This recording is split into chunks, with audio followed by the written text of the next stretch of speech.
I never know what I'll find. But honestly, that's the best part. It might be something small, something forgotten, buried in the earth for decades or even centuries. But the second I uncover it, there's a rush, a thrill, because I know I've just brought a piece of the past back to life. Every discovery tells a story. Some are tied to history, others to lost treasure. But it's not just about the find. It's about the moment, that feeling, and sharing it with people who really understand the excitement. That's what makes this more than just a hobby. It's a passion, a connection, a community.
It's Thursday, it's 8 o'clock, and it's the Big Detective Show.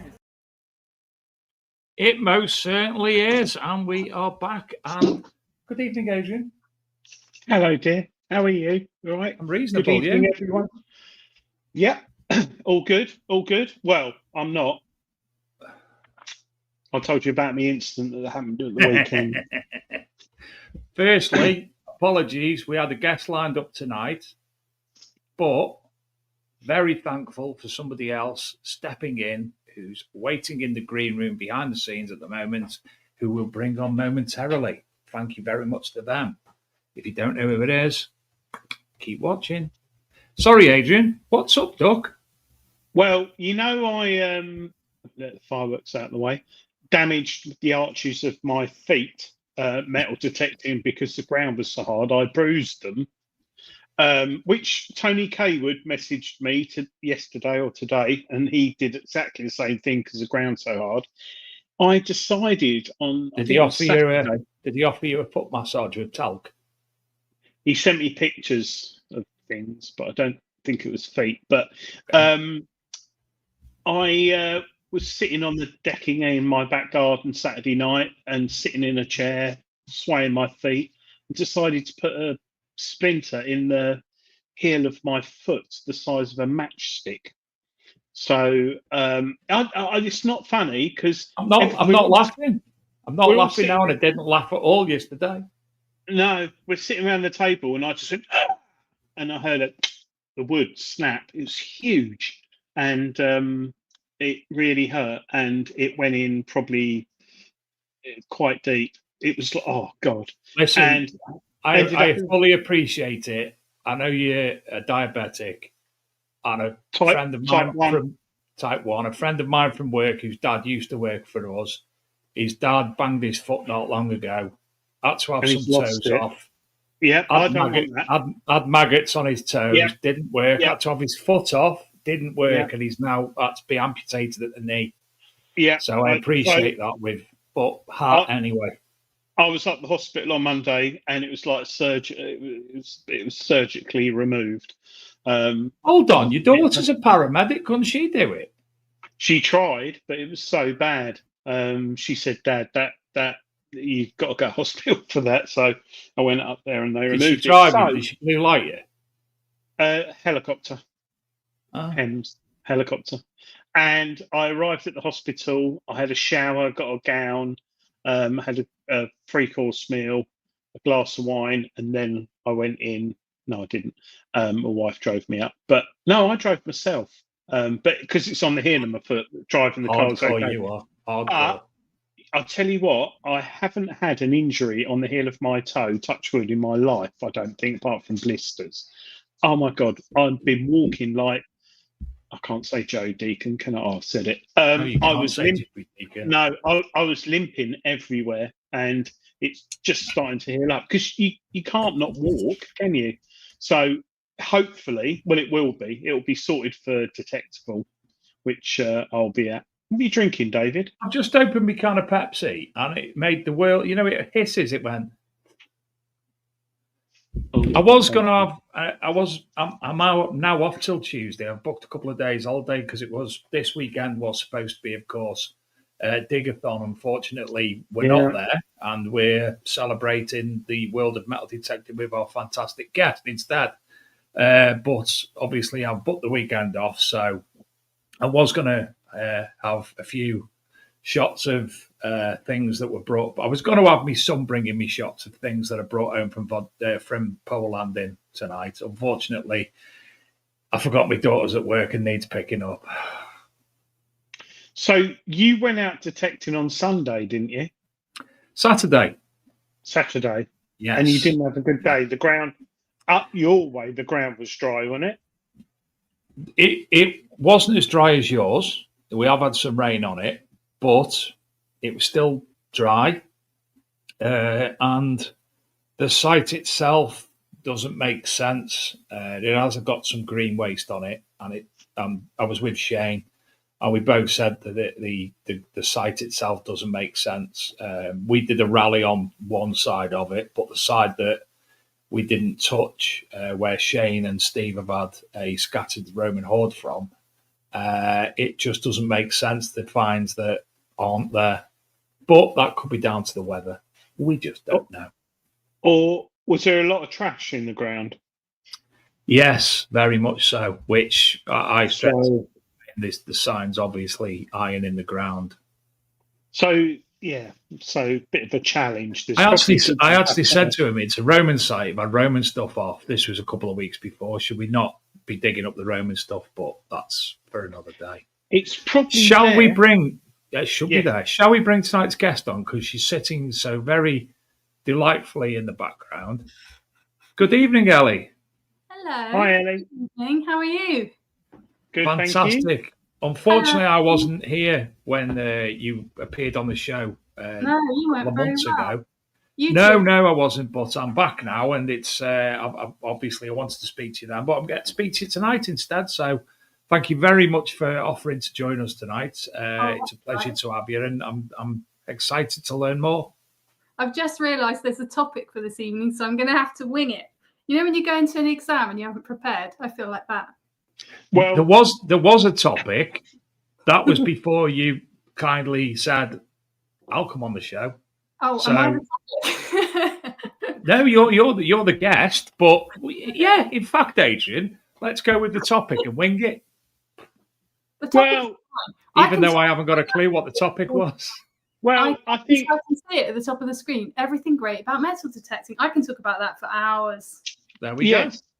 And that's why I chose it, because at the moment it's not great for me because my permissions are rock solid, and I said earlier how I've caused injury to myself, and it's if I was a fisherman, I'd be really happy at the moment because it's nice weather, the grass is all dead, so you can get a nice swim and all that, but the fields have been done. And I can detect, but it's just not. It's hard work. It really is. I'm the same. My permissions are hard. I'm down in Devon. I'm lucky because the permissions I've got here are all arable, and they've been like the soil here. The quality of it is so crumbly and beautiful. It's not difficult to dig at all. But I just got back from that Mine Lab 500 festival, and there were some really tough fields in there to dig. We actually gave up on a couple of them. We just couldn't. I couldn't make more than about a 5 mil dent, and it was frustrating because you could hear these signals and just couldn't get down to them. I could see these grown men with like trowels trying to kind of hack at the ground, and it was impossible, absolutely impossible. But that's only on the top of the festival. The rest of it was all right. I could just about do it. But yeah, I hear what you're saying. It is tough time of the year, really, isn't it? Frustrating. I think it's the driest summer we've had ever, I think, or the last 20 years or something.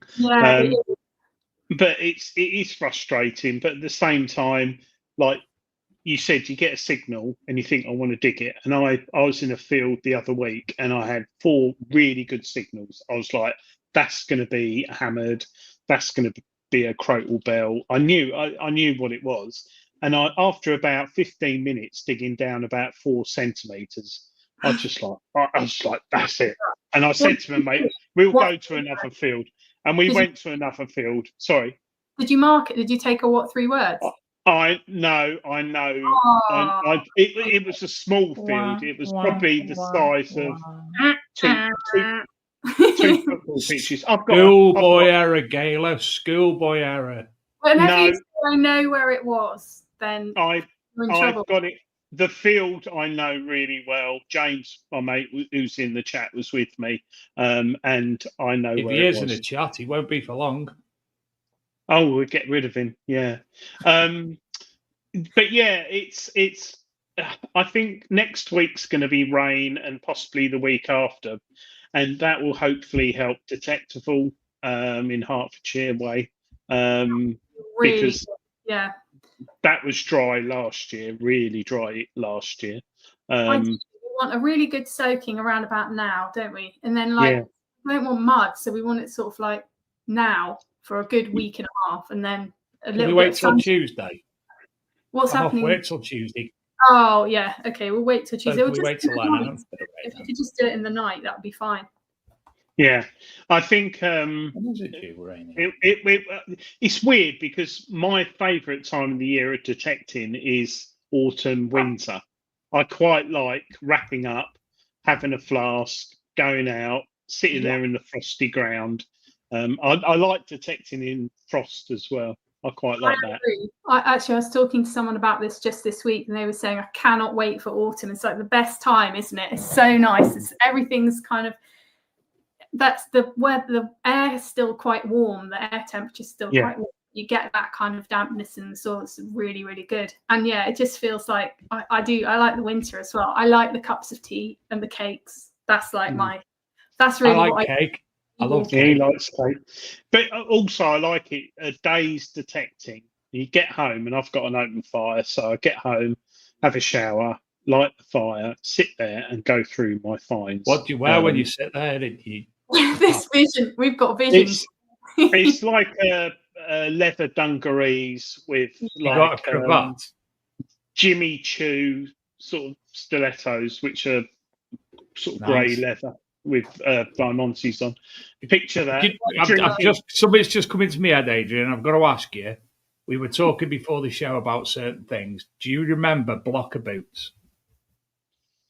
It was on Middle English or something like that. Blocker boots. Blocker boots, they're in fashion. I'll find it later. Sorry. I will remember it. And by the way, I just checked the weather for me, for Congleton, and it starts raining on Tuesday until the following Wednesday at the very least. So the weather gods listen to me. Is it going to be the same down in Hertfordshire? For the Hertfordshire. We're not far. Hi, Christopher Graham from New York. Thank you for joining us. Hi, Cheryl Dawes. We haven't said hello to people in the chat. Sorry, Ellie. Hello, people in the chat.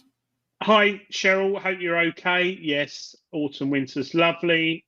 Nick Berry. You should light the fire before your shower. I know, but I like to wash off the smell of.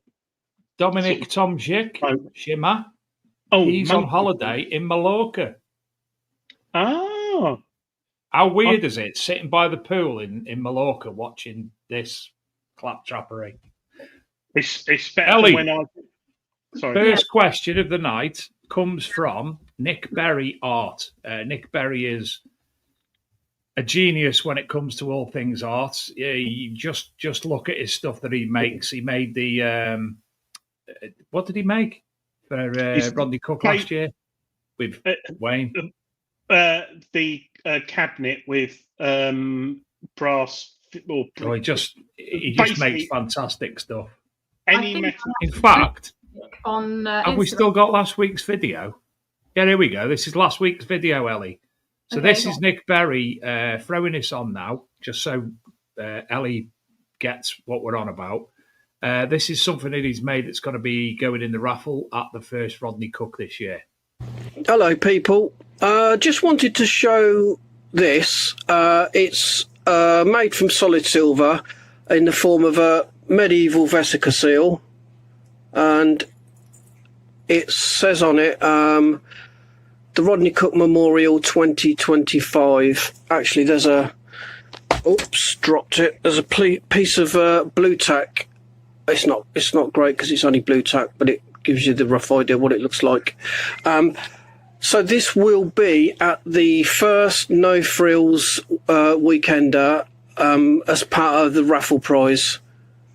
So just showing it so that people can see what kind of things will be available to help raise funds for good causes.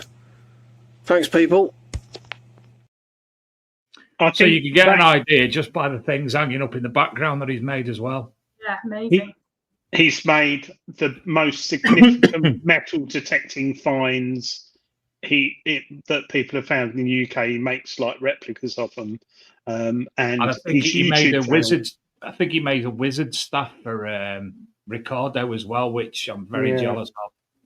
But Nick Berry Art on YouTube, it's one of my favourite channels. He hasn't put up much recently, but it is a really, really good stuff. He's such a good bloke as well because he does a lot for charity. And he also does a jumble sale at Rodney Cook, doesn't he, Dave? Fantastic bring and buy sale. Yeah, he does it. So if you've got any jumble, message Nick and drop it off at his house. Or his tent. I'm going to go to one of those Rodney Cook ones. I'm booked in to go to the No Frills one in September, I think. Oh, have you been to did you go last year? I went last year, yeah. This time last year, wasn't it? Was it? Oh yeah. I can't remember because everyone was mocking me because I stayed in a tent for one night. Everyone mocked me for that. But yeah, I think next year Rodney Cook, I shouldn't say too much, but it's going to be big. But I can't say too much. Oh, Adrian, stop doing that. You wouldn't tell me what you were on about last week. You're not going to tell me what you're on about this week. I can't. There's NDAs in place and things. So, yeah, the London thing. On a basis. Sorry, Dave. That's okay. Yes. Yeah. So, Ellie, I need to ask you because wasn't in the conversation last time. Where did your hobby of metal detecting begin? Well, I haven't been going very long. I'm only about 2.5 years in, but I started, it's sort of a tool in my searching kits. I've always been a searcher. I've been a beachcomber and just interested in found objects. I paint onto found objects. I'm an artist, by the way. I'm in my studio at the moment. And I went to do a study course at Newlyn School of Art. And while I was there, I met a tutor who said that he was a detectorist, and I was really surprised. I'd always wanted to try it, but I think I was not sure that I would fit in because I felt I didn't look like what I imagined a detectorist to look like, and I didn't know if there were even any women at all in the hobby. But he said, look, come along, it'd be really fun, just come and give it a go. And he showed me this little box of finds that he'd made, a hammered coin, which I'd never seen before, and it just blew me away, like all the detail.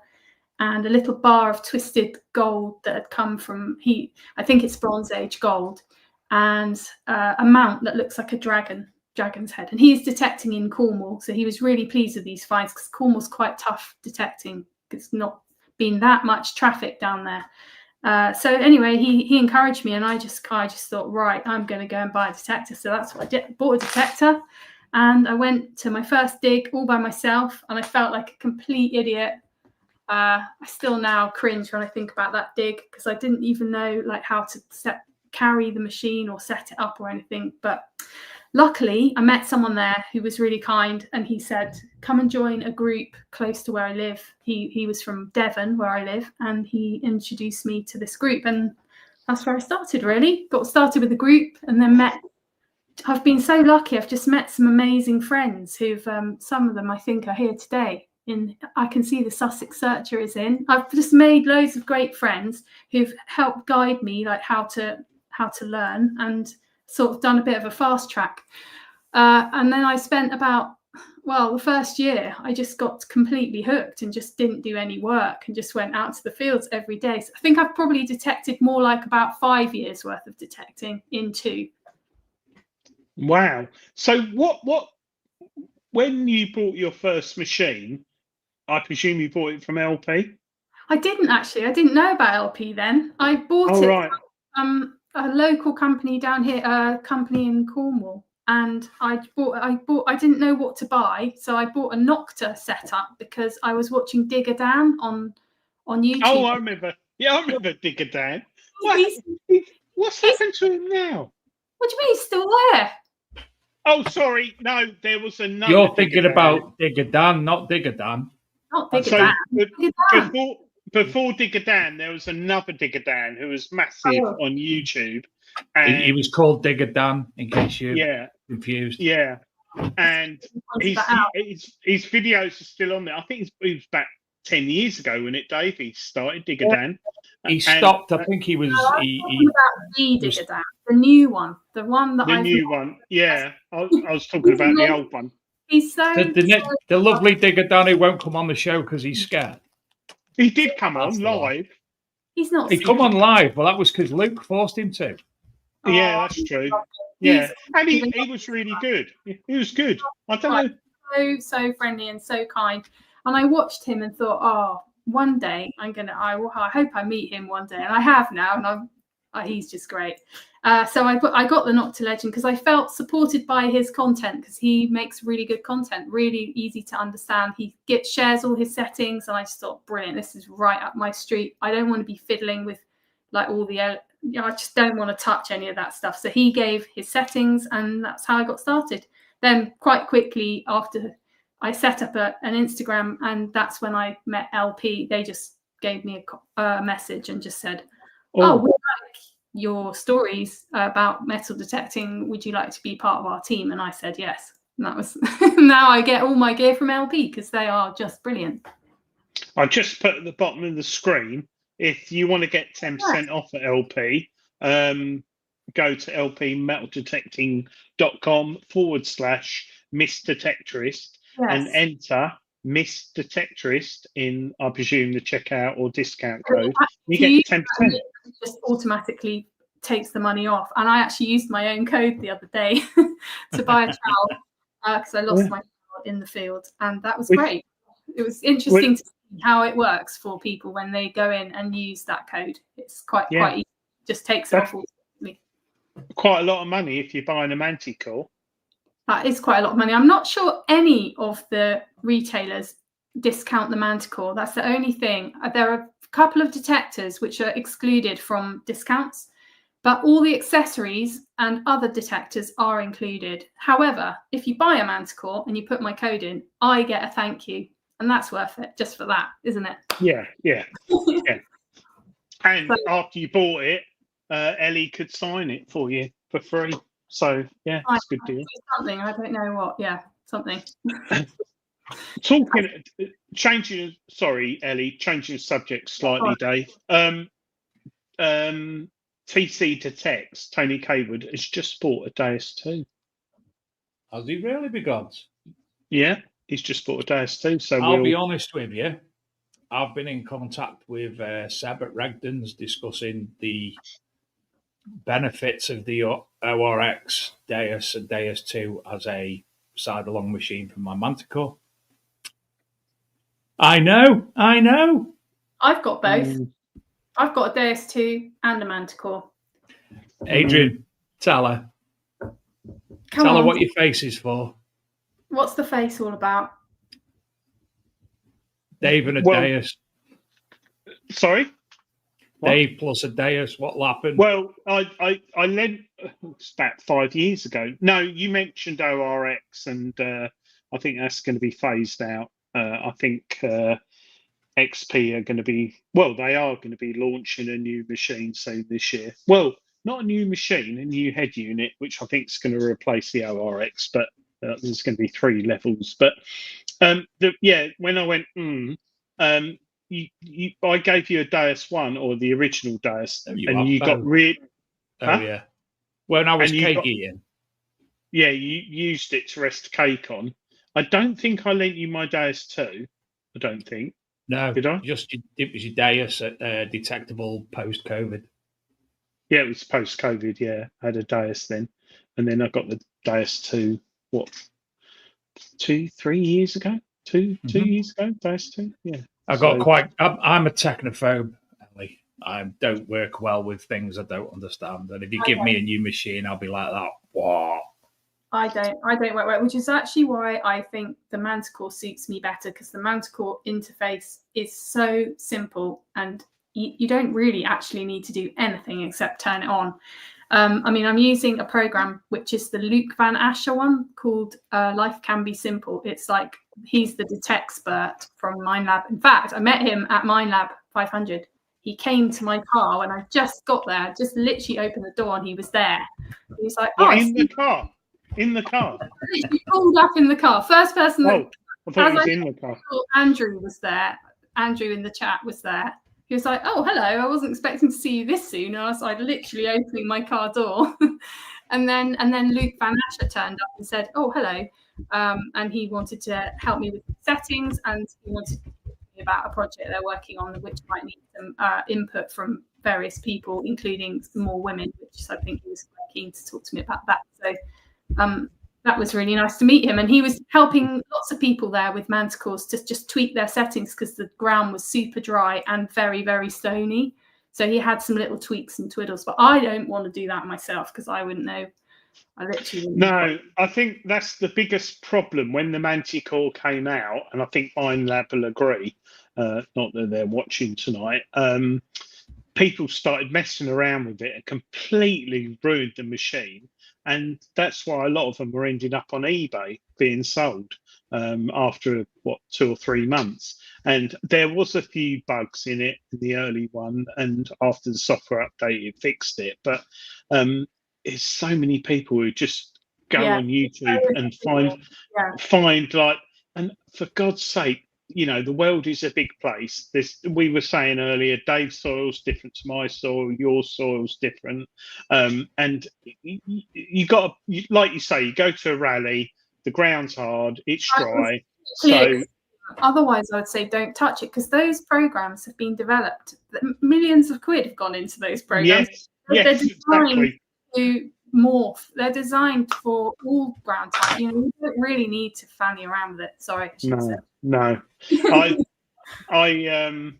It's the Deus 2, the new HF2 coil. XP have said stick it in standard mode and general and just play with it and see how it goes. And to be honest, I've found in general mode it's working really, really well. I've had a little play, but I think don't mess. You're right. Millions of pounds. I think it is millions, probably, actually, especially if it's MindLab. It's got to be millions, isn't it? Because MindLab's big.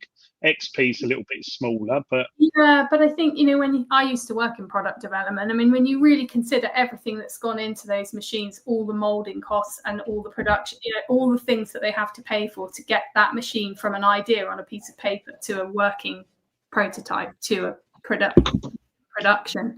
That is a lot of money, you know, all that stuff. So they will have spent a lot of money on the programming, and people like Luke really know what they're talking about. Like, great, I'll let him do the work then, because he understands that stuff. And I like how he explains it on his whenever he does a a video. He explains why he's doing it, and he shows you what to do, how to go through the interface, how to move through the menu, what to press, and then it's done. I think it's one of my favourite menus, Manticore. The Rootus Versa I really like as well. They've come a long way, Rootus, with the Versa interface, but a lot of people have got to learn a lot from MindLab on the Manticore interface. I think so. That's the best one I've used. I've only used 3. I've only used the Nocta one. The Deus I found really difficult to move through and understand, but there are some people who love that complexity and being able to make those kind of like real individual custom tweaks. And that's perfect for them. But I found that quite tricky. But I find the Manticore really easy too. I love it. Absolutely love it. The Golden Mask is quite easy and nice. That's got a lot of good features. You got the Legend. Initially, that was easy, and then they brought out loads of updates, and that ended up like a 1980s stereo hi-fi system. Which is the one that's got the red X on it? Is that the Deep Tech Vista? It's not digital, not a digital display. There's 7 dials, but that's one of my favourite machines. Yeah, that is. So how I think we forget with dials, you look at it and you see what everything's doing straight away. Whereas on a screen, you got to go up, across, choose your settings. Whereas when you got dials, and okay, it's a VLF machine, but you know, like I've always said on the show, I found more gold and things with that than I have any other detector. But that's probably luck. But yeah, I think when you got an interface, it's a bit like cars, isn't it? Like years ago, you had your fan speed, your hazard lights, you got stereo channels, press a button. Now it's all tap, tap, tap, tap, tap, tap. I don't even know how to. I don't understand that at all. And this actually says it all. I've had the same car for 6 years. I don't know how to do the menu on the. Someone said the other day, "Why are you using your phone as a sat nav? You've got a big screen right there in front of you." And I don't know how to. Do it. Yeah, it's true. It's true. It doesn't matter, does it? It doesn't really matter. No. Not what makes searches like. There are lots of different things you can bring to the table. Some people are brilliant at all that stuff, and other people are like great with their eyes and observing things, and like they can hear sounds. Like those are the things I think I can do. But I don't ask me to fiddle with the settings because I'm not. I just. Well, interesting point you raised there, Ellie. Sounds, right? So tones. We all hear sound differently. So I can tell Dave to use a program that I use on the Deus 2 or the Manticore or Nox 900, and he'll go, yeah, but the tones are the thing. We all have different. We all have eyes that can look at the screen and interpret what the numbers are, but the tones, we all like. I'm 53. He's 28. Dave, you're 28, aren't you? Ellie, you're 31. So we all have our hearing. I've shot lots of guns over the years and lit lots of fireworks when I was younger too. I've worked in the mechanical industry all my life. Yeah, so our hearing is different. And that's one of the things I like about the Manticore and the Deus 2, and well, the MindLab range at high end and the Deus. You can adjust the tones, and on the Deus 2, you've got the graphic equalizer. Talking of the Manticore tones, Mm-hmm. the Manticore tones, I use 5 tones. What do you use? It depends. What do you mean? Depends on what? It depends what land I'm on. If it's a noisy site or a Roman site, if it's a clean site, in all honesty, 2. Really? Yeah. You see, I just thought people put it 2 on or the 3 tones. 2 or 3. 2 or 3. 2 or 3. What's your setup, Ellie? Don't ask me this question. I knew you were going to come to me. I'm going to have to ask someone else to answer this. Sam, can you tell the guys what I use? Because I don't know. What? I don't know. I don't know what that means. This is the thing. I don't know what that means. If you go through your menu on the MindLab, you've got the choice of 2 tones, 3 tones, or 5 tones. Then there's some additional things on it. It's behind I me. But prefer, to I look. prefer 5 tones because it's more me. So if I was using my machine in a 5 tones and Adrian was using his in a 2 tones, what's the 5 likelihood that Adrian would go over something? Ellie uses 5 Sam says tones I use as well. 5 tones, Richard Curd, So Xterra. if me and Ellie went over something with our 5 tones, what would be the difference with your 2 tones? Apart from Well, the problem is I dig everything. So I would just dig. So you could get a potin come up at 6 to 8 on the Manticore, and I'd dig that up. I just dig everything that I think is good. So yeah, so do I. No, you don't. No, I do. And anything that's a solid tone or a tone that's not jumpy, Well, I do. I mean, it depends what. I mean, 5 tones, I reckon I use most of the time, but 2 tones, if it's on a permission I know, yeah, it's probably 5 tones most of the time. Sussex Searcher on the Manticore skits come up at 4. Yeah, so really low targets. Sorry, Richard Curd, Xterra Eat. I presume you mean Elite. What do you think? Cracking machine, absolutely fantastic. Really good value for money. Xterra Elite are really good. Sorry, I thought I'd put that on there. Adrian doesn't dig fibulas. No, I don't. Maybe why. Everything else, but a gold. How often do you actually? You're an artist, and I take it you work as well. How often do you actually get out detecting? Well, I used to try and go 3 or 4 times a week, but these days, because I'm working as well, I'm probably going maybe 2 days a week.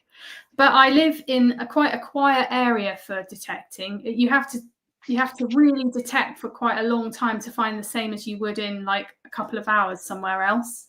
I've actually just written a piece about it, which is hopefully going to be put in Treasure Hunting at some point, about detecting the far southwest, because it's like quite an interesting place. It's full of really ancient stories, like really ancient. You can see lots of marks in the land from like Bronze Age man, but when the Romans didn't come really this far. I mean, there's a few little bits here, but nothing like you would find in Wiltshire, for example, where I detect quite a lot. So I tend to sort of like I go somewhere else. I geo detect. I go somewhere else and I detect here maybe once a week in Devon, and then I drive somewhere else. So I've been detecting mainly in Wiltshire, and I'm doing that this weekend as well.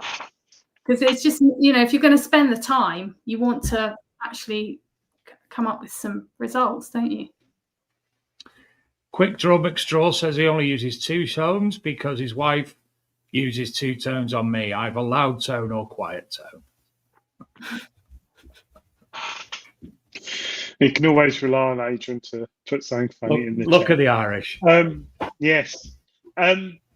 Yes. And Ellie, I don't know if people know, but they're probably just joined the chat. She was on the front cover of Treasure Hunting magazine in July. Right, yeah. It's yesterday's news. It's yesterday's news. How cool is that picture? It's one of my favourite front covers. That's a really cool picture. I'm going to give credit to the guy that took it. Is a surfer. He's about 18. The guy that took that picture. He's a brilliant photographer, and he's a pro surfer. He surfs for Great Britain, and he lives down here. And he very kindly came out and helped me. It was probably because he's in the same year at college as my son. So I was like, "Oh, can you help me with some pictures?" He was probably like, "Oh, I've got to help someone's mum." You're old enough to have an 18-year-old son?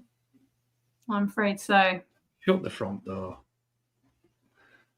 Thank you, Dave. You're my new best friend. You're welcome.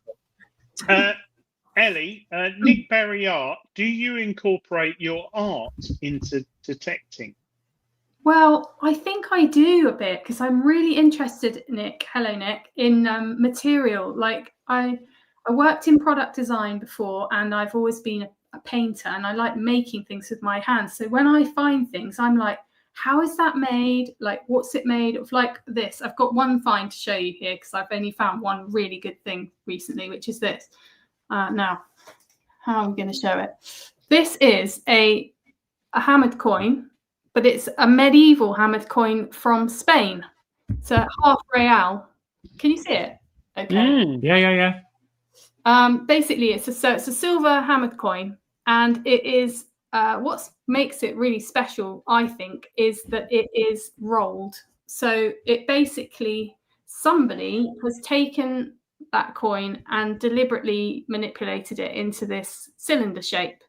And so, like, well, I suppose to answer the next question, like, I'm more fascinated almost in like, what does this object, what story does it tell us? Like, that's, I think, where my art thing comes into it, because I'm interested in people and places, and these objects connect me to the place where I'm detecting. So, and I try to put that into my YouTube videos that I make, which I think makes me a little bit different to other YouTubers on the detecting front, because I'm a landscape artist, so I paint the land normally. So I look at it like maybe slightly differently and think about people moving around in it. But this find is really quite cool because it's made. This coin is from the early 1500s, and there was a shipwreck here where I live, and I found this about a mile away from the shipwreck site from the Armada. So wow! It's just one ship that was wrecked on the English coast during that Armada campaign in 1588, and the ship that crashed was on the rocks here was a hospital ship. So it was the one that basically whenever there was somebody got injured in the Armada, they'd be put onto the hospital ship. So this is a ship full of injured people was wrecked right here in South Devon, and all the guys off that ship were brought on shore and kept as prisoners here in this area. And the field where I'm detecting, and I found this, is on LiDAR. I can see that it's deep ridge and furrow land, not anymore obviously, but you can still see it in the LiDAR map. And so I just wonder if this coin wasn't somebody's kind of lucky charm, because this has been deliberately rolled. You know, these coins in medieval times were, probably found love tokens and things. They're manipulated for a purpose. And I feel like this coin was probably belonged to someone who was making a journey by sea, because I found it right here. You know, a coin like that. Lots of coins have been found in places where people made journeys by sea. And actually, by accident, I stumbled across, there's a place in the States called Jamestown where English settlers went. It was the first town where English people settled in the New World in America. And there they found loads of these rolled coins and folded coins. So that tells me that people traveling by ship, long, dangerous journeys somewhere they didn't know, took these as kind of like, almost like kind of charms, you know, to keep them safe. Yeah. So, I mean, sorry, Nick, I've gone on a major waffle, but basically... No, that's interesting. Yeah, I like thinking about how things are made and why they are there like they are. And I'm fascinated by those really ancient artifacts that we find, well, sort of medieval back. How did they make those things? Like, how do you go about making the mold or the die for a hammered coin? You know, someone had to sit there and make that artwork, you know, with no CAD or Mac. You know, like we use design tools now. They did that all by hand and by eye. Poor lighting as well. I mean, it just blows my mind. So I think that's how I get involved in my art gets involved in my finds. I'm similar to trench art. I always find that absolutely amazing how someone got an old penny and turned it into a Spitfire, and they're sitting there in a trench, and they're going to get killed, and they're sitting there, and the tools. If you gave me a penny now and said, Adrian, turn that into a Spitfire, all they had was a bayonet, a pig stick, very much out, a pair of pliers, probably a penknife, and they sat there for hours. It's like a labour of love, isn't it? It's like like waiting, doing something with your hands to keep your brain occupied. Yeah, I think those stories are really interesting. That's a bit dark. I'm not going to tell you that. Go on. No, we want to know. You It's have No, to from do now. Phil. You can't It's start from- and stop. Well, okay. Well, Well, I was going to say that I read this really interesting book, which I think I may have mentioned in the last time I talked to you, but it's the true story that inspired Moby Dick, which is the story of a whale which stove a boat. So this is the true story is a Nantucket whaler that went into all around the world to try to get oil off from the whales, hunt the whales, get the oil, bring it back. That was the sort of Nantucket thing that they did. That was the industry in Nantucket. So these guys went off, I think it was in the early 1800s, and they got attacked by a whale. And they think, modern day scientists think it's because they were fixing the boat, they were hammering, and it frightened the whale, and the whale attacked the boat. Anyway, the result was the boat sank in the middle of the worst possible place, like no hope of rescue. And these guys had to survive in their whaling, like a lifeboat, almost looks like a lifeboat. And whilst they were in there for something like 100 days. It's one of the first accounts of cannibalism because they kept diaries. And it's a very interesting book. It's called In the Heart of the Sea, if anyone wants to read it. Anyway, whilst they were on this boat, they made a rope. They used fibers. I don't know what they were using fibers from, but they were doing just what you were describing, Adrian, like killing time by making something really painstakingly, like making a rope by hand, like twist, and that's what they did to sort of, I think that probably kept them alive, having something to do with their hands, I think. So yeah. Some of these little objects that, we find in the fields, sometimes they, when you think about how they were made, I think they really tell us interesting stories. I agree. I think finding stuff like that it's got major history, more than time. It's got personal things in it. Exactly. And it's personal. It's the connection with another human being. Like these are not just objects that, like, I think when you find just a normal coin that's thrown in the ground, on the ground, so it's quite hard to connect a story to that. But those artifacts, they're really interesting, aren't they? Like personal life. And particularly things that are deliberately manipulated. Like the amount of people that have said to me, "Oh, just unroll it, because you'll be able to see the monarch, you'll be able to see what you." And I'm like, "No, that I wouldn't be very lucky." No, this is what makes this thing interesting. Like you can find a hammered coin any day of the week. But I've actually got a tool. The fine fiber cameras, what they're called. A cinescope. What, to go through? Yeah, the little fine cameras, you can get them very, very cheap that attach to your mobile phone. Oh, interesting. Maybe you look inside of one of them. I mean, I did take a picture of it the other day, and the sun happened to be shining through it, and I just caught a tiny little glimpse of what was inside it. In fact, I can see it now, shining it at the light. Endoscope. Endoscope, yeah. Okay, well, I might be able to see something more with that. It's like what it is. The lead Roman curse pouches. I found a few of those, and when I probably when I first started, when they put a bad wish against someone, and I've unravelled a few. Sorry, Dave, what you holding? Mobile phone endoscope. An endoscope. Only cost me very little amount. I've got one of those somewhere. Oh, I've got one of those. I have got one, but only for the drains if it's blocked. But touch wood, I've never used it. But yeah, the lead Roman curse pouches, I've unravelled a few. And you look in there, there's like sort of a dusty brown dirt and probably a bit of hair. And you look back, they used to put everything from blood in there. And oh God, I didn't know they've got a little packet. I've seen the roll. Yeah, you shouldn't unravel them because they're well, they say they're bad luck, but I always unravel them because someone might have put a gold stapler in there or something. So, but yeah, at the Roman baths in Bath, and they're really quite funny. Like what's written inside is actually really amusing. Like they're kind of like really, just basically a moan. Like, oh, someone nicked my cloak while I was at the spa. Oh, well, I was at the baths today, and or someone's someone's taken my slave girl for the night, and I needed her to serve me that would have been Adrian. Yeah, would have been Adrian. Was that me? No, taking the slave, taking the slave girl. You blurred. Yeah. Sorry. Yeah. They contain curses as well. So I killed the curse, or I've got it. I think it's a good idea. I think we should reinstate this idea. Like, write down the thing that's really annoying you, roll it up, throw it away. It's gone. Your problem's gone. I think it's a great idea. A lot of people still do that. Write things down and then throw it in the fire.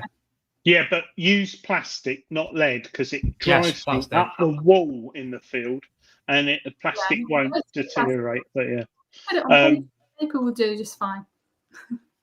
Yeah, it's weird that all those little things. Anyway, Ellie, this year you're going to Rodney Cook. You said the first one. Cook. I went there last year, but this is the first no frills one that I've been to. So I'm just going to be doing the day digs. I'm not camping there because it's quite close to where I go in Wiltshire. I've got a place that I stay in Wiltshire, so it's quite close to there. And then I'm going to Detectival with all my LP crew. But also, what was really nice about the Mind Lab Festival was that, and it just, since we're talking about great things about metal detecting, I just wanted to sort of bring this in, that I spent my time with the Crawfords crew and the LP crew. We're just like one happy family, just mooching around together, having a really good laugh. And it's just so lovely, I think, that there's no kind of, that all the companies are brilliant fun. They're all the teams are nice, all of them, and they all know what they're doing. And so we had really good fun. I think that's one of the nicest things about getting involved in this hobby is all the cool people I've met. It's been great. The only one and me and Adrian. And then there's you two, yeah. The only one I'd say is Quest, and I'll say this out loud. Quest are going to be at Detectival this year, but they don't go to any other rallies. And I've emailed them multiple times about things because I've field tested their machines over the last 5, 6, 7, 8 years. And I know people who've emailed them with customer support questions. If anyone's in the chat, bring it up. And they don't get back to you. So this year, I'm going to go over to them and have a good old chat with them, because if you sell metal detectors to people in the hobby and they've got a query or a question, or you field test their machines and you've got a query or a question, get back to them. These TC, they don't. Oh, here we go. I've started something off.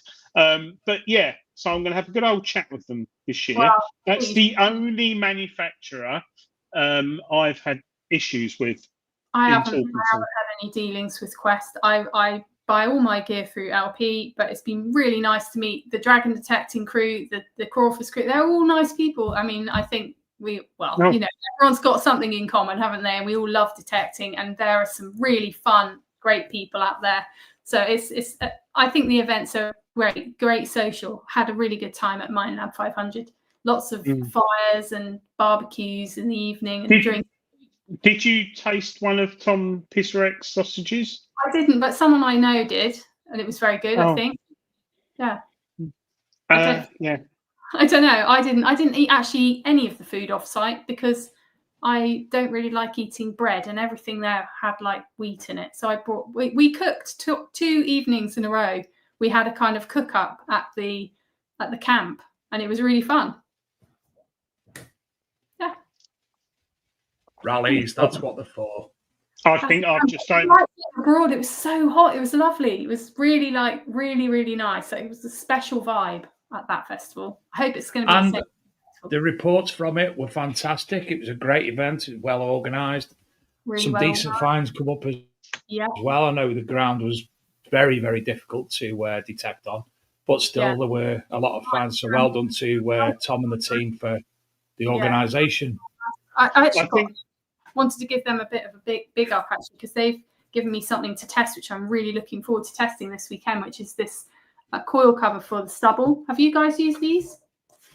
Years, about 4 years ago. Years ago. I want to give it a go this weekend because we've got really tough stubble where I'm going to detect. So I think it would be nice to be able to just skim over. But I'm going to give it a try. It's going to fit my monocle. That's from UK History Finders. They make them with 3D. I think they're about £20. So I think they came out a few years ago, and didn't me and you, Dave, test the one with shark's fins on the side that used to cut the? I didn't. You did. I knew all about it, but someone brought one out with shark fins either side to cut the stubble. But they're I don't know. personally, I'm to see how it works. I mean, the thing is, I'm using that M9 coil, which is very small and nifty anyway, in between all the stalks. But I just thought it'd be quite interesting to test this, because that's sometimes when it's just been cut, it's pretty tough, isn't it? And you it'd be quite interesting to see if it does help skim it at all. Not get. I think you have to take the original coil cover off. Yes, you do. Yeah. Yeah. So it doesn't add any weight. So I think personally, for me, I tried them in the past, but I might give it a go again. I'd rather go for a small elliptical coil on stubble personally. But Adrian, Christine Lazell asks, what's the soil like in Wiltshire? Am I right in saying it's very flinty?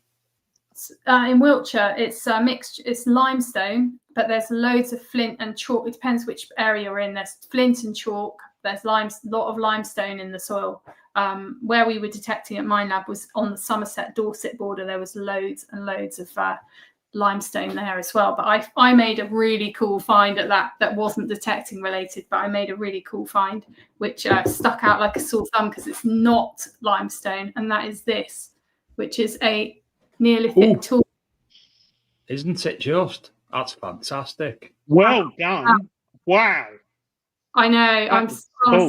I'm blown away, because I've been looking for worked stone literally my whole life. I haven't found anything, and that is just it's got flour on the end, because I've been grinding up some spelt this evening to see if it works. But it's basically I think it's what's called a rubber stone, which was used on a saddle quern. So it had a bed stone and this on the top, which would be used like that. But you can see that this end has been used. It's soft, and so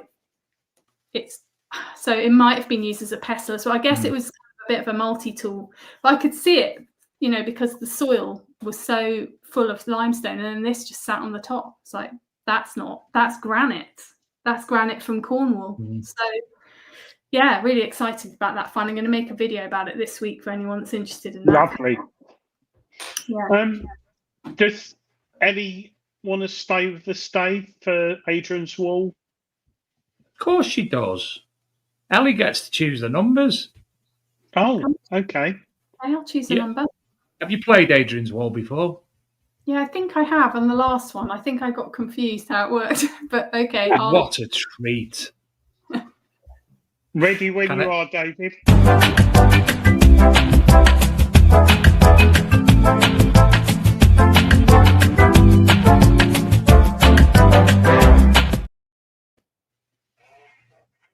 So, Adrian's wall, for those of you who are completely and utterly not with us half the time and don't know what we're on about, is much like good old catchphrase, where Ellie will choose the numbers tonight. I will carry on reading the comments to see who is the winner. You can all now see the comments in order on bottom right-hand corner of the screen. When the person gets it right, they will again be provided with a composite cleaning Swiss Army knife kit. That's not got any knives in. Direct from that lovely chap, Mr. Graham Dempsey at the Composite Cleaning Pencil, who these are going to be available at all the rallies this season. Detectable, etc. and the Rodney Cook. They were at Mine Lab this weekend. So you can obviously... Adrian. Yes. Adrian. Yes. What could you do? What do we do when somebody's already got the answer?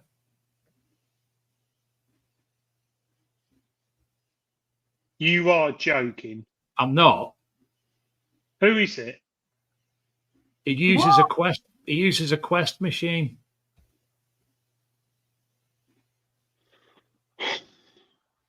Right. Ignore him, and we'll send him. I'll give him a special gift that's better than that, and we'll carry on. Okay. There really should be no answer. Well, everybody knows what machine that person uses. They just got to. No, we just said it. I haven't. You said ignore it. Just carry on as normal. Okay. Ellie, pick a number. 11. Another one? Keep going. 21. Which is normally the first number, but we'll accept it as the second number. It's not Mr. Chips. It's not a strap end. It's not a pipe tamper. Number 6. It's not a Roman brooch or a stirrup. TC Detect has got it. Because he read that. Derek Sherwin's got it as well. You can't ignore everyone, can we? See if Ellie can get it. Can I? Well, I've just seen what TC Detects put, so I'm interested to have a look at this, though. Very interested. Oh, yes, that's definitely a candle snuffer. Is that right? Yeah. It is indeed. It's a squished one, though, isn't it? It's become very squished. How old is it? So, TC Detective said, carry on, ignore me. So the next person in line was Derek Sherwin. Well, okay, Derek. Well done. I can't believe if bloody Stephen Brain get that. How did he? Stephen Brain got it before we even started. There's the proof. For those who know, I don't chat with Stephen Brain at all, and I think he'll. How the hell did he get that? Well, how the hell? Well, that messed things up. That's the shortest. Well, there's a rule that you can't put any answers in the chat until the first square's gone. Stephen is now the lead figure in getting it and wins £21,000, doesn't he? Stephen Brain. Oh, no, that was somebody else who tried to sue us. Stephen Brain, go on greenlightpublishing.com and find a book you'd like, and I will give it to you at the next rally I see you. Any book. Ellie, Christopher Graham has a question for you. Okay. Over in the US of A in New York, so good they named it twice. Did you ever find out what the large silver artifact was that you found recently? Egg cup, chalet pot? No, I didn't. I wonder if I can show you. No, I didn't find out what it was. Adrian, she's got museum drawers. Well, they're not. These are my fans drawers that I've just. They're typeface drawers. They are a set of drawers that I got from I think they must have been used for haberdashery.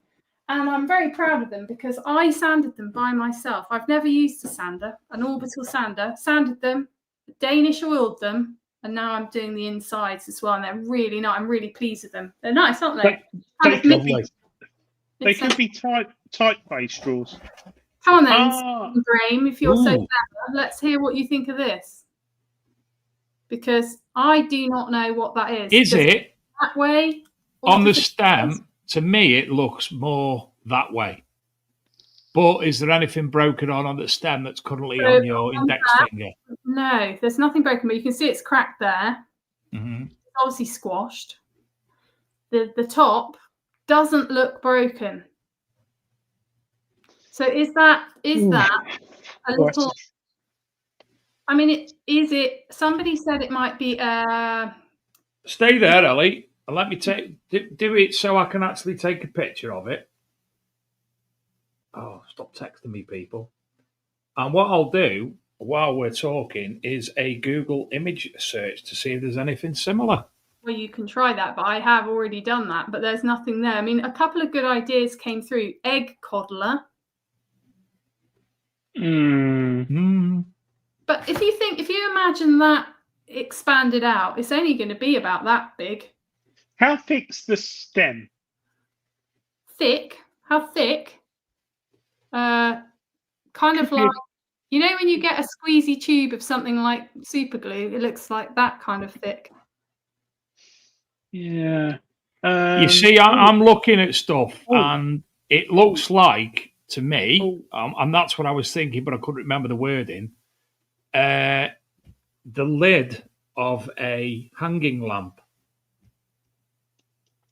The lid of a hanging lamp. Yes. So your lamp, you know, like you see in the Catholic Church, you swing at the front of the something like that, perhaps. Yeah, I mean, it's got decoration on it, hasn't it? And it's, I mean, well, anyway, it's a mystery object. Very interesting. Nick Berry said mustard pot lid. I don't quite know when mustard appeared. So sharp there. Like, is it lost something? Because it's just raw. The edge of that metal is just raw. I'll talk to Julian Evan Hart because he will probably know. He knows everything. He'll probably say something like a 1978 squash ball holder or something. But yeah, that's really nice find. Ooh, servant. It's a bit extravagant for a servant bell. What, a little one of those ding ding ding ding, one of those? Yeah, really extravagant, isn't it? And I haven't opened it because there might be a little ringer inside, but I don't know. I don't. Do you know? When he said mustard pot, if you look at them, they used to come in a collection, like your vinegar pot, your mustard pot, all your. It could be a salt pot. Could be a salt pot lid. Salt was massive in medieval times. It was like gold dust. I mean, do you think it's medieval? Look at the design. Is it more like post-medieval? Oh yeah, post-medieval. So which condiments? Yeah, I think it's a condiment. Where about what you found it in the field? Just in a field. It's next to a house which is like a Queen Anne's house. I'd say condiment. It's some type of condiment lid. A cruet set that there was the glass bottles, the glass jars, and they'd have the silver lids on like that. Yeah, something like that. Definitely, yeah. I don't know. Chicken nugget. Do you know what, Ellie? We once had, the last time that Nicola White came on the show, she'd found this peculiar dog. Remember, Adrian? Oh God, yeah. And we brought it up on the show. She didn't know what it was, and she brought it up and showed it. And somebody in the chat suggested it was whatever it was, and she went away, and it turned out to be something very important. And what that person said, can't remember off the top of my head. So it pays to bring things up on the show and do show and tell. Put that in a drawer, and I've forgotten about it, to be honest, because I don't, when you don't know what something is, it's sort of like, I mean, it's silver, so I'll obviously keep it, but I really don't know what it is. Well, Nick Berry actually says he can straighten it for you for free. He can what? Straighten it. Oh, straighten it. Make it perfect for you. Really? Wow. You think you could do that, do you, Nick? He's the man. Nick is the man. It would be interesting to see it straightened, because then we'd know how big the diameter was, and that would give us a clue, I think, then what it was. Because Nick, are you at the Rodney Cook first one? You usually are. Yes, he is. He will be. Yes, he is. So there you go. We bring people together as well. I'll try and remember to take it, Nick, and you can have a look at it and see what you think. Yeah. Matt Kent also says top of a military helmet, the feathers going in the top of the hole. Oh. There isn't a hole. There isn't a hole. No, the other end. The other end. Oh, what, like that? Yeah. Oh, God. It attaches to the helmet, and the plume comes out of the top. Like fez. It's like a tiara that on you, Ellie. Yeah, I do. That could be good, couldn't it? But I don't know. No, I'm not sure about that idea. I'm not buying that idea of the plumes. A brush, actually. Philip Wills, a brush. Makeup brush, big face, but yeah. Christopher Graham, Monty Python's Holy Grail. Yeah, could be. Top of the Holy Hand Grenade of Antioch. What's that? Monty Python quote. Wow. Shaving brush. Shaving brush. Ornate shaving brush. Their brush idea is good. Whoever's come up with that, I hadn't thought of that. That could be Good. good. Horse decor. Maybe. Lots to think about, and Yeah, and that would be probable. If Nick straightened it out, you might get a better idea. yeah. Okay, well, I'll take it to RCM. And I'll try and remember to put it on my list for RCM to take. Thank you very much, Nick. Appreciate that, Nick. Good old boy in the chat. He's a good old boy. I've forgotten who won Adrian's Wall. Derek Sherwin. Derek Sherwin. Derek, you've got one of these. So I think we got your details somewhere. But if you could email, go to green. It's all falling apart. I actually used in the field the other day, Adrian, and it's bang on, especially with that retractable. Yes, that fantastic. It's long as well. Look how long it is. Wow. Is that so you can like take it into the field? Why would you need this lanyard? Stick it on your belt. You're not going to use it, and then you can use your composite cleaning pencil in the field. If something's encrusted and you need to get it off and want a little better look, you've got something there. Yeah, because it's got the brush on it. So, but yeah, the lanyards, if you lose it you won't lose it in the field. But really lovely bit of kit, that better than the first one, which was in a pouch, which they did. But that one there. So Derek, go to bigdetectingshow.com, contact us and message us, and we'll get one posted out to you tomorrow. And it will do you know what I would do now? Normally, I would say, Adrian, should we play Spin the Coil? But the questions are crap. Let's play Spin the Coil. They might be good tonight. So, Ellie, this is a thing we've got, and it's random questions. Okay.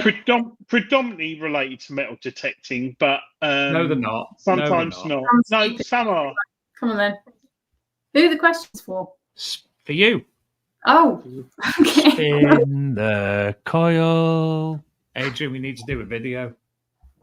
Doesn't work with me going, spin the coil. No. So, first question, Ellie. Come on.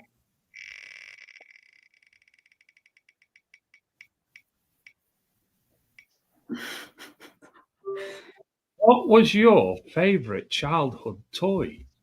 Oh, I can't remember any of my toys. So long ago. I did have a Barbie doll, but I cut all its hair off, and then I really regretted it because it didn't grow back. So you didn't have. So you didn't have Cindy. You had Barbie. I think I had Barbie. Yeah, and I cut all her hair off. Cindy. And I made clothes. I used to make things when I was little. I didn't really play with. I used to make shoes out of paper. I'm a bit weird.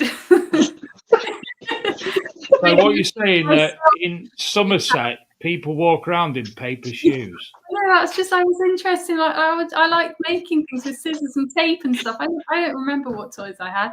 I did have a Barbie, but I ruined it. That's like making knife and fork out of paper. That's chocolate. I know, but that's the materials I had to hand. And then did you walk through any big puddles in your paper shoes? No, I didn't wear them anywhere. They were just purely for show. They were all like paper shoes. You have a shelf with all your special shoes on. Did I have a shelf? No, they just said stop them up, put them in the bin, make a new pair. I used to cut the sole out, draw around my foot, cut the sole, stick things around. I haven't done that for years, so I'm going to give it another go. I'll make one and put it on video. Do a video. Yeah, I think that will attract the wrong kind of viewer, to be honest. Fair play. Do that for an OnlyFans. Anyway, question 2. Paper shoes. Spin the coil. We've never had paper shoes on the show. No. Oh, what a question. What a question. What is your favourite cake? Oh, I'm going to make my detecting buddy sick by saying Battenberg. There you go. I love Battenberg. I love Battenberg. I could eat a whole box of those. But Battenberg. Where do I start? When I was growing up in the 80s, everyone had Battenberg in their lunchbox, and it just disappeared. I love it. I love Battenberg. Oh. But Ooh. I'm in charge of cake when I go detecting because I don't have very much to bring to the table in the way of knowledge, skills, or permissions that are better than anyone else's. So sounds much like myself. So I feel like I need to bring something to the table. So I usually bring cake, and I've brought a whole range of different cakes. I think my favourite cakes that I bring that people like the best are chocolate brownies that come from a specific post office baker, and they're so good that like everyone's like, "Where are these brownies?" I always get like them. I don't like them. £8 for 4. Don't like them. Nice. Costs Not a lot of money. It's perfect, but they're worth it. You know, my friends are worth it. I don't like chocolate brownies. I'm not a fan of In the coil. I don't like cake, but I like Battenberg cake. Sussex Searcher said I'm not right in the head. Bit harsh. Adrian, why do you ask these questions? Pants or boxes? Is that like, do I prefer a man to wear pants or boxes? Well, it's either that or would you rather Yes. wear pants No, or yes, boxes? yes, It yes, depends on yes. I would Any- rather, I'll have any or nothing, but I'll go pants. But if I was going to be wearing them at night, I'd wear boxes. any or nothing. Yeah. Do you want to rephrase that? It doesn't matter to me. It's not the pants aren't the point, are they? Really? Does your husband wear pants or boxers? Pants. Oh, that's interesting. Because I wear pants have disappeared over the years. Oh no! I mean, when I Not in say pants, I Somerset. don't mean Y fronts. I mean, as in boxer shorts that are made tight. Right? Yeah. Oh, that's what I think. That's what I wear, and I think Boxer that's what, shorts that like wear Calvin Klein. Like Calvin boxer Klein. shorts Yeah. Those that are are made of boxers are loose. paper. Actually, that should change to Y Paper front boxer Yeah, shorts. put Y fronts or boxers. or Y fronts briefs. are coming back, guys. Briefs. Y fronts are coming back. Really? Paper ones. Yeah, I think the thing is, it depends what you look like. It depends what you look like. If you're buff. Talking of paper boxer sorts, Adrian, did you ever get Tom them swimming trunks? No. Oh, Not the dissolving ones on holiday. I couldn't bear to think what had happened to the pond, the pool pump at the villa. It'd all get blocked and it ruined the holiday. Last one. spin the coil.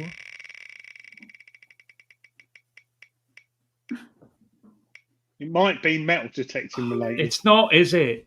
Oh, Have you ever urinated in a public swimming pool? Adrian, can She's we have gonna- another version for nice people? Ellie's gonna say no. I'm going to answer that. I'm going to say I don't think I have urinated in a public swimming pool because I think when we were small, we were told there was a dye in the water. Yeah. It would make a big cloud of violet all around you. So I don't think I've ever urinated in a public swimming pool, but I've urinated everywhere else. The I'm a- sea. The Chris, sea's fine. The sea's fine. the seas. That's like a big public swimming pool. I'm not a massive swimmer, but Oh, really? Oh, I'll you have don't- fresco wee like every other detectorist does. I do. I in quite your enjoy paper it. shoes. Yeah, in your paper. that wouldn't work. No, that wouldn't work.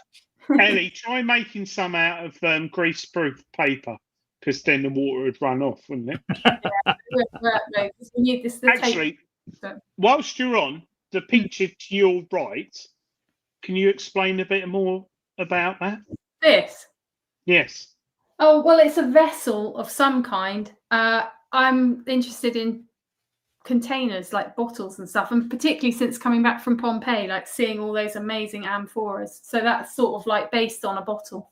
It's just Do you know what it actually does look like for me? yeah. Is I live in Congleton now, which basically and I work in North Staffordshire, and it looks like a pottery kiln in which are very obviously around the Stoke-on-Trent area. It looks just like a pottery kiln. Like the internal of it with the... Yeah. No, the shape of the pottery kilns themselves. Really? Are they that shape, are they? Yeah. Somebody said it looks kind of feminine, and I think originally I was trying to work around the cuttle shape, the shape of a cuttle, but actually now I think it's more like a bottle or something. I don't really know what it is. I just like the shape of it. And we also had a comment in the chat earlier on your left shoulder, the pictures. What is the beach or scenery there? That's the Isles of Scilly, where I go quite often to paint because I sell my work there in the gallery. It's a set of islands just off the coast of Cornwall. Really, really beautiful. They look like the Caribbean. I don't know if you can see that from my painting. Actually, that looks amazing. Hold on a minute. Let me just. There it is.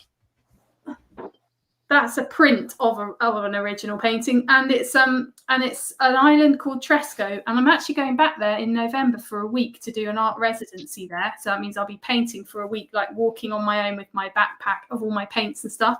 But I'll also be doing a search story while I'm there. I'm not allowed to detect on the islands because it's all protected. It's like loads of scheduled monuments, but I will be doing some sort of search story. There's loads of history there, shipwrecks and castles and ruins and Bronze Age monuments and all sorts of stuff. So I'll do something while I'm there. I'll film a little something, but I don't know what it'll be yet. I've got to do some research. There was actually a BBC documentary on those islands about 7 or 8 years ago. I don't know if you've seen it, and it was really, really good. And I looked at it and I said to my wife, "Oh my God, we've got to go there." But it's a really small island, isn't it? And everyone everyone knows everyone, and it's hard to book a room there. And it's like they're really small, the islands, and you can only get around by boat or bike. Like there's no cars on the islands. That's right. Yeah. But it's really fun. It's like a real adventure. When you get there, it's like being somewhere completely different, and it's all like I love it because I go on my own and I have just a total adventure while I'm there. Like famous 5 territory. It's exactly that. It's famous 5 swallows and Amazons kind of vibes, and it's really, really cool, like really adventurous. So I always have fun when I go there. So I'll be going there to do some painting and to do some sort of searching type story. I don't know what yet, but something. I'm going on the as well. Ellie, people in the chat are talking about your silver find still. Oh, really? If you measure the distance from one side to another of what would be the circumference, half it, and set your compass to that distance, draw your circle with the compass, and that'll give you the circumference of it. You've got to do something with pi, though, haven't you? Of course, half the squashed length. Just measure across. Measure halfway across. Set your compass. Set your compass to half of it, and then draw a circle with a compass. Guys. That's not right. Because imagine if that was opened out wide. It's not going to be that wide. I think someone further up in the chat said something about pi. And I think they're probably right. I like pie as well. I had a nice chicken and vegetable one last night. That's the right way to do. Pi times d, so the item is squashed flat, and we have the diameter already, so simply need to multiply by pi to get I'll measure it, I'll take a photo and send some dimensions, and you can put it in your Facebook and see if anyone with some maths knowledge knows how to do it, because there must be a way to work it out, but get Nick. Do you know what? Nick Berry. I actually put as my status the other day that is another day gone by without having to calculate the circumference of a cone, and here we are. Here we are again. Sorry. Oh yeah, Dave works with metal things and manufacturing and stuff. Well, that you should know how to do this then, shouldn't you? Really? Absolutely not. I work with big, heavy things. Yeah. That's small and delicate. I wouldn't be allowed to touch that, even in real life. No, I think it was an egg cut. We'll let Nick deal with it, and that's the end of that topic. Yes, but it'd be interesting if someone does come up with an idea and message us. I personally think it was found near a house, I think it's some sort of condiment. Someone got really drunk and went, "Oh, I'm going to drink wine out of this ostrich cup or ostrich egg cup or something." It's Maybe weird. a picnic. It might be a smart picnic or something. Yeah. Mustard. I don't like mustard, mummy, and threw it away. And the groundsman squashed it with his lawnmower, and then it ended up. And the lad got a clout around the ear. Well, yeah, possibly, but yeah. Ellie, Anyway. where can people learn more about what you do, follow you, etc., etc.? Well, the first thing to do is if you're on YouTube, which you obviously are, then you go to @Miss_Detectorist, and I'm on YouTube. I've got a whole load of different videos you can watch there of my search adventures and my stories that I tell about objects. And there's I'm going to be doing a new membership thing on there as well, where I'm going to be doing live chats, a bit like this, but for an exclusive group of people who are in my membership kind of group.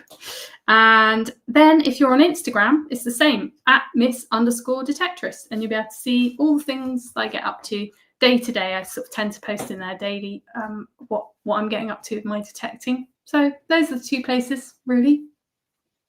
And also, as you can see at the bottom of the screen, if you go to LP Detect and you want to buy anything, and in the code thing on your checkout, you put Miss Detectorist, all one word, you will get 10% off. Yeah, do that. Good idea. Good plug. Thank you. It's been really fun. More than welcome. Much, guys. Hasn't it gone quick? What time is it? I don't even know what time 9:30. Oh, well. Yeah. It's going to bedtime now. Bedtime, yes. Dark. It's getting darker now, isn't it? Isn't it? Oh, don't.